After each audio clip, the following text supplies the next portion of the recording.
ભારતના સંવિધાનના અનુચ્છેદ 174ના ખંડ 1ની મળેલી સત્તાની રૂએ માન્ય રાજ્યપાલ શ્રી આચાર્ય દેવવ્રતજીએ ગુજરાત વિધાનસભાના ચોથા સત્રનું આહવાન કર્યું છે।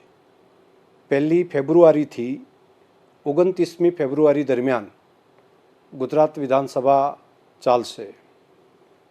ખાસ કરીને કામકાજ માટેના જે દિવસો નક્કી કર્યા છે, રજાના દિવસો સિવાય, તે બધા દિવસોની અંદર કામકાજ અહીંયા ચાલશે। 2 દિવસ દરમિયાન 2 સત્ર, બાકી બધામાં 1 સત્ર માટેનું અત્યારે હાલ આયોજન કરવામાં આવ્યું છે। શરૂઆતમાં 3 દિવસ ચર્ચાઓ, જે રાજ્યપાલશ્રીના ભાષણ અને તેના ઉપરની જે ચર્ચાઓ ચાલશે તેમાં 3 દિવસ, 4 દિવસ બજેટ ઉપરની જે ચર્ચાઓ છે તે થશે અને 12 દિવસ વિવિધ વિભાગોની માગણીઓ ઉપરની ચર્ચાઓ છે તેની ચર્ચા વિધાનસભાની અંદર થશે। 2 ફેબ્રુઆરીના રોજ બજેટની રજૂઆત વિધાનસભાની અંદર કરવામાં આવશે। આમ કુલ મિલાવીને વિધાનસભાના સત્રની શરૂઆત પૂરો ફેબ્રુઆરી મહિનો 1 થી 29મી દરમિયાન કામકાજના જે દિવસો છે તે દરમિયાન કામકાજ ચાલુ રહેશે।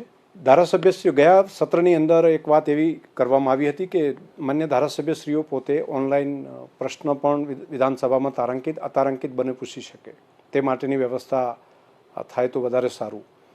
વિધાનસભાના સચિવાલય કાર્યાલય દ્વારા આની વ્યવસ્થા કરવામાં આવી છે અને આ વખતે આપણી વિધાનસભાના માન્ય ધારાસભ્યશ્રીઓ તે પોતાને આપેલા ટેબ્લેટ દ્વારા પોતે પોતાના મત વિસ્તારમાં રહીને પોતાના મત વિસ્તારના પ્રશ્નોને અહીંયા સુધી પ્રજા સુધી એને વાંચા આપી શકે, તે માટેની વ્યવસ્થા ઓનલાઈન કરી શકે, તેની તાલીમનું કામ 2 તબક્કામાં હમણાં પૂરું થયું છે। ગયા મંગળવારે પણ કેટલાક ધારાસભ્યશ્રીઓને તાલીમ આપી, અત્યારે પણ, અને હજુ એકાદ તબક્કાની અંદર આપીશું। વર્ચ્યુઅલી પણ જેમણે શીખવાની બાબતમાં હજુ પણ અડચણ છે તો પણ અમારા વિધાનસભા કાર્યાલય દ્વારા તેની પણ વ્યવસ્થા કરવામાં આવી છે।